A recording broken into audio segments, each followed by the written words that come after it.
Hello viewers, আজকের ভিডিওটা আমার জেক্সপো ভোকলেট 2024 ভাই বোনদের জন্য। তো এই মুহূর্তে তোমাদের যে কাউন্সেলিং প্রসেস চলছে, তো সেই রিগার্ডিং বেশ কিছু প্রশ্ন আমার কাছে এসছে, সেগুলো নিয়েই মেনলি এই ভিডিওতে কথা বলবো। এর আগেও তোমাদেরকে অনেক প্রশ্নের উত্তর দিয়েছি, অনেকভাবে গাইড করেছি। এই ভিডিওতেও আরও কিছু ইম্পর্টেন্ট কথা বলবো regarding choice filling, choice locking, payment, documents, first allotment result, admission, সমস্ত ওরিয়েন্টেড যত ধরনের প্রশ্ন তোমাদের এই মুহূর্তে মনের মধ্যে অ্যারাইজ হচ্ছে, ঠিক আছে, বা মনের মধ্যে আসছে, সমস্ত প্রশ্নগুলো নিয়ে আমি এই ভিডিওতে ডিসকাস করবো। তাই সকলকে রিকোয়েস্ট করবো, প্লিজ তোমরা ভিডিওটা শেষ পর্যন্ত দেখো, যাতে তোমরা প্রপার ইনফরমেশন পাও। ভিডিওটা দেখার পরে এই সম্পর্কিত বিষয়ে তোমাদের যদি আরও কোনো কোয়ারিজ থাকে, ডেফিনেটলি ভিডিও কমেন্ট সেকশনে তোমরা কমেন্ট করতে পারো। আর চ্যানেলে যারা নতুন, তারা চ্যানেলটি অবশ্যই সাবস্ক্রাইব করে রেখো, পরবর্তীতে টেকনিক্যাল এডুকেশন রিলেটেড সমস্ত ধরনের আপডেট পাওয়ার জন্য। তো দেখো, তোমরা সকলেই জানো যে 30শে জুন কিন্তু তোমাদের কিন্তু এই যে choice filling, choice locking, payment, এগুলোর কিন্তু লাস্ট ডেট, ঠিক আছে। তো যে সকল ভাই বোনেরা এখনও পর্যন্ত তোমরা চয়েস ফিলিং প্রসেসটা কমপ্লিট করোনি, তারা ইমিডিয়েটলি কিন্তু চয়েস ফিলিং প্রসেসটা কিন্তু কমপ্লিট করে নাও। কারণ আমি মাঝে সাঝে দেখছি যে তোমাদের ওয়েবসাইটটা কিন্তু একটু খুলতে লেট হচ্ছে, ঠিক আছে। তো একদম শেষের দিকে কিন্তু অনেক সময় তোমার টেকনিক্যাল গ্লিচ আসতে পারে, ঠিক আছে, বা বিভিন্ন ধরনের টেকনিক্যাল সমস্যার কারণে তো বা এক্সেসিভ ট্রাফিকের কারণে হয়তো ওয়েবসাইট প্রপারলি ফাংশন না করতে পারে। সেই জন্য একদম লাস্ট মোমেন্টটা তোমাদেরকে আমি অ্যাভয়েড করার কথা বলবো, যেটা তোমাদেরকে আমি বারবার বলে আসছি আগের ভিডিওগুলো থেকে। ওকে, তো চয়েস ফিলিং যারা এখনও পর্যন্ত করেনি, তারা অবশ্যই চয়েস ফিলিং তোমরা করে নাও। চয়েস ফিলিং রিগার্ডিং আশা করি বেশিরভাগ স্টুডেন্টেরই তোমাদের চয়েস ফিলিংয়ের যে প্রসেসটা সেটা কমপ্লিট করে ফেলেছো। এখনও যারা চয়েস ফিলিং করোনি, তারা অবশ্যই চয়েস ফিলিংটা কমপ্লিট করে নাও। আর অ্যাজ মাচ অ্যাজ পসিবল তোমার যতগুলো অপশন দেওয়া যায় ততগুলো তুমি অপশন দিতে পারো, ঠিক আছে, কোনো অসুবিধা নেই। একটা কলেজে তুমি সমস্ত ডিপার্টমেন্টগুলোকে তুমি চুজ করতে পারো, ঠিক আছে, যেমন ভাবে ইচ্ছা তুমি তেমনভাবে করো, তোমার সুবিধা মতো বেশি বেশি করে কলেজ অ্যাড করো। যত বেশি কলেজ অ্যাড করবে তাদের তত কিন্তু কলেজ পাওয়ার সম্ভাবনা বেড়ে যাবে, ঠিক আছে, বিশেষ করে যাদের র্যাঙ্ক একটু বেশি। নেক্সট হচ্ছে চয়েস লকিং। যারা এখনও পর্যন্ত চয়েস লক করেনি, তারা অবশ্যই হয়তো চয়েস ফিলিং করে রেখে দিয়েছো, চয়েস লক কমপ্লিট করেনি, তারা অবশ্যই চয়েস লক করে ফেলবে, ঠিক আছে। ওকে, নেক্সট হচ্ছে তোমাদের পেমেন্ট। তো পেমেন্টের ক্ষেত্রে আমি বলবো যে কাউন্সেলিংয়ের জন্য হচ্ছে 500 রুপিস লাগছে, সেটা আশা করি তোমরা সকলেই জেনে গেছো।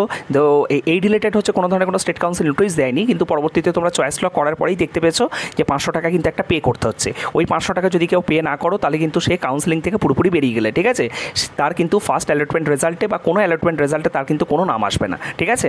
সো বি কেয়ারফুল, 500 টাকাটা তোমাকে পে করতে হবে। এবার পেমেন্ট রিলেটেড দেখছি অনেকেরই সমস্যা তোমাদের হচ্ছে। অনেকে যেমন একবার দুবার টাকা কেটে নিয়েছে, হয়তো তোমার পেমেন্ট, তারপরেও তোমাকে পেমেন্টের জায়গাটা তোমাকে শো করছে, ঠিক আছে, আবার পেমেন্ট করার কথা বলছে। ওকে, অনেকের ক্ষেত্রে কিন্তু পেমেন্ট ফেলড হয়ে যাচ্ছে। তো তোমাদেরকে আমি বলবো, তোমরা পারলে একটু রাত্রির দিকে ট্রাই করো, বুঝতে পেরেছো, রাত্রির দিকে একটু প্রেশারটা কম থাকে, সেই সময় দেখবে তোমার পেমেন্ট হয়ে যাবে, ঠিক আছে। আরেকটা জিনিস বলবো, তোমরা যারা অন্য মেথডে যারা পেমেন্ট করছো, আমার তাদের কাছে অ্যাডভাইস থাকবে যে তোমরা ইউপিআই থ্রু পেমেন্ট করার চেষ্টা করো। কারণ আমি মোটামুটি প্রায় 25 থেকে 30 জনের এরকম চয়েস ফিলিং করে দিয়েছি বা পেমেন্ট করে দিয়েছি, যাদের প্রত্যেকের কিন্তু পেমেন্ট সাকসেসফুল হয়েছে। আমার একবারও সিঙ্গেল টাইম কিন্তু পেমেন্ট ফেলিওর হয়নি, ঠিক আছে। তাই তোমাদেরকে আমি এই কথাটা আমি বললাম। ওকে, আচ্ছা, আর যাদের দেখবে তোমার 2বার 3বার টাকা কেটে নিচ্ছে, তাদের চিন্তার কোনো কারণ নেই, তাদের টাকা তোমার অটোমেটিক রিফান্ড হবে, ঠিক আছে। তাদের জন্য আলাদাভাবে কোনো কিছু কোথাও অ্যাপ্লাই করার বিষয় কিছু নেই, ঠিক আছে। তোমাদের সিম্পলি টাকাটা হচ্ছে যে পেমেন্ট গেটওয়ে থ্রু তুমি করেছো, টাকাটা তোমার করেছো, পেমেন্ট করেছো, টাকা কেটে নিয়েছে, একবারের টাকাটা শুধুমাত্র নেওয়া হবে। তুমি একবারের থেকে বেশি টাকা যদি পে করে থাকো, সেটা তোমাকে রিফান্ড করে দেওয়া হবে, ঠিক আছে। এবার এটা ডিপেন্ড করছে, তুমি যদি ডেবিট কার্ড থ্রু করে থাকো, সেক্ষেত্রে বোধহয় তোমার 2 সপ্তাহ মতো টাইম লাগতে পারে, ঠিক আছে। যে স্ট্যান্ডার্ড যে আরবিআই গাইডলাইন্স অনুযায়ী যে রুলস আছে, সেই অনুযায়ী তোমার টাকা রিফান্ডের যে প্রসেস আছে, সেই অনুযায়ী তুমি ফেরত পেয়ে যাবে।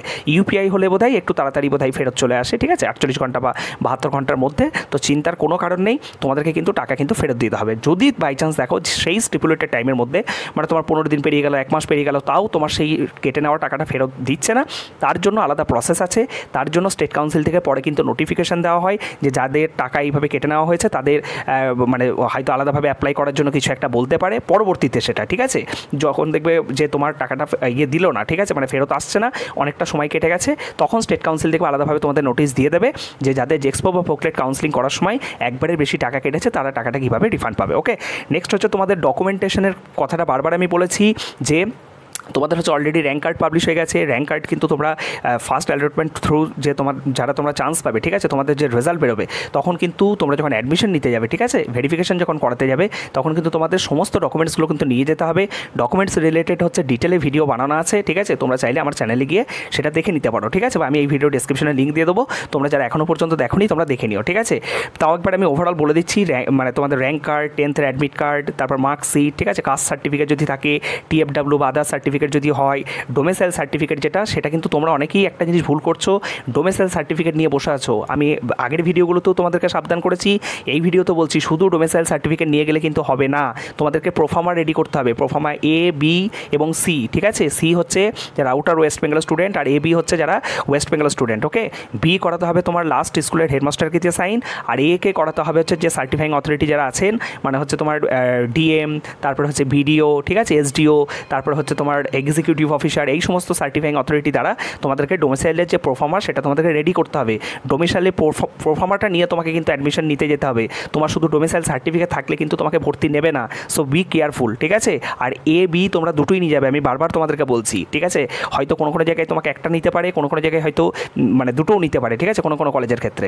নেক্সট হচ্ছে অ্যালটমেন্ট লেটার, যখন তোমার 1 জুলাই যে রেজাল্ট বেরোবে, অ্যালটমেন্ট লেটারটা তোমাকে ডাউনলোড করতে হবে। এখানে একটা কথা বলে রাখি, যে অনেকেই জিজ্ঞাসা করছে দাদা আমাদের পরবর্তীতে কলেজ দেখতে গেলে কি কোনো টাকা পয়সা লাগবে কিনা? তো দেখো, আগের বছর পর্যন্ত কিন্তু একটা সিস্টেম ছিল যে লাগতো, কিন্তু এই বছর যেহেতু তোমাদের সমস্ত প্রসেসটা যেহেতু একটু অন্যরকম দেখছি, এবং এই রিলেটেড এখনও পর্যন্ত যেহেতু কোনো অফিসিয়াল নোটিশ নেই, তো এখনও পর্যন্ত কিন্তু আমাদের ওয়েট করে থাকতে হবে। তো ফার্স্ট অ্যালটমেন্ট রেজাল্ট বেরোনোর পরেই বিষয়টি কিন্তু স্পষ্ট হবে, ঠিক আছে? যদি লাগে সেটা সবার ক্ষেত্রে অ্যাপ্লিকেবল হবে, যদি না লাগে সেটা কারোর ক্ষেত্রেই লাগবে না, ঠিক আছে? সেটা অবশ্যই আমি তোমাদের যখন ফার্স্ট অ্যালটমেন্ট রেজাল্ট বেরোবে, আমি কীভাবে তোমাদের অ্যালটমেন্ট রেজাল্ট ডাউনলোড করতে হয় তার পরবর্তী প্রসিডিওরগুলো আমি অবশ্যই তোমাদেরকে দেখিয়ে দেবো। নেক্সট হচ্ছে মেডিকেল সার্টিফিকেট তোমরা ইমিডিয়েটলি রেডি করে ফেলবে, অবশ্যই কিন্তু যে স্পেসিফিক প্রোফার্মা আছে সেই প্রোফার্মাতে, ঠিক আছে? মানে স্টেট কাউন্সিলের যে স্পেসিফিক প্রোফার্মা আছে। অ্যান্টি র্যাগিং সার্টিফিকেট এখন বানাবে না, অ্যান্টি র্যাগিং সার্টিফিকেট হচ্ছে দুটো প্রোফার্মা, একটা তোমার একটা গার্জিয়ানের, সেটা কিন্তু তুমি অ্যালটমেন্ট রেজাল্ট থ্রু তোমার কোন কলেজে অ্যালটেড হচ্ছে তারপরেই কিন্তু তুমি অ্যান্টি র্যাগিং সার্টিফিকেটটা বানাবে, ঠিক আছে?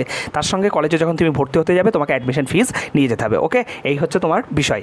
তো এই মুহূর্তে আশা করি এই বিষয়গুলো নিয়েই তোমাদের কোথাও না কোথাও কনফিউশন হয়তো ছিল, ঠিক আছে? হ্যাঁ, আর হচ্ছে তোমার আচ্ছা আর কিছু কিছু টুকটাক প্রশ্ন আছে, যেমন হচ্ছে অনেকে জিজ্ঞাসা করেছো দাদা আমি জেক্সপোর ফর্ম ফিল আপ করছি, আবার জেক্সপোর কাউন্সিলিং করছি, প্লাস হচ্ছে আইটিআইয়ের কাউন্সিলিং করছি, আমি কি করতে পারবো? করতে তুমি সব কিছুই পারবে। যারা চাইছো জেক্সপো ভোকলেটার কি আমি একসাথে কাউন্সিলিং করতে পারবো, ডেফিনেটলি করতে পারবে, কোনো অসুবিধা নেই। কিন্তু তুমি দুটো জায়গায় কিন্তু ভর্তি হতে পারবে না, ঠিক আছে? দুটো কোর্স কিন্তু একসাথে কন্টিনিউ করতে পারবে না। দুটো রেগুলার কোর্স বা দুটো রেগুলার ডে টাইমের কোর্স তোমরা, বা ডে হোক বা দুটো রেগুলার মর্নিং হোক, দুটো রেগুলার ইভিনিং টাইমের কোর্স হোক, দুটো রেগুলার কোর্স একই শিফটে কখনো কন্টিনিউ করা যায় না। তোমাদেরকে বারবার বলছি, অনেকেই আমাকে বারবার জিজ্ঞাসা করছো, আমি তোমাদেরকে বলছি যারা অলরেডি ভর্তি হয়ে গেছো তোমরা নিজেরা ডিসাইড করো, ফ্যামিলির লোকজনদেরকে জিজ্ঞাসা করো যে এই মুহূর্তে তোমার কাছে কোন কোয়ালিফিকেশনটা বা কোন ডিগ্রিটা তোমার জন্য বেশি প্রয়োজনীয়, সেটাতে ফোকাস করো, ঠিক আছে? ডুয়াল ডিগ্রির দিকে এই মুহূর্তে ঝুঁকো না, কারণ ডুয়াল ডিগ্রি তুমি হয়তো কোথাও না কোথাও করতে গিয়ে নিজের বিপদটা বাড়াবে এবং পরবর্তীতে তোমার একটা রেজিস্ট্রেশন কিন্তু ক্যান্সেল হয়ে যাওয়ার কিন্তু সম্ভাবনা থাকবে, ঠিক আছে? So be careful. এরপরে যদি এই রিগার্ডিং যদি আরও কোনো ধরনের কোনো প্রশ্ন তোমাদের থেকে থাকে, ডেফিনেটলি ভিডিওর কমেন্ট সেকশনে তোমরা কমেন্ট করো, আমি অ্যাজ সুন অ্যাজ পসিবল তোমাদেরকে সেগুলো রেসপন্স করবো। সকলে ভালো থেকো, সুস্থ থেকো, থ্যাংক ইউ।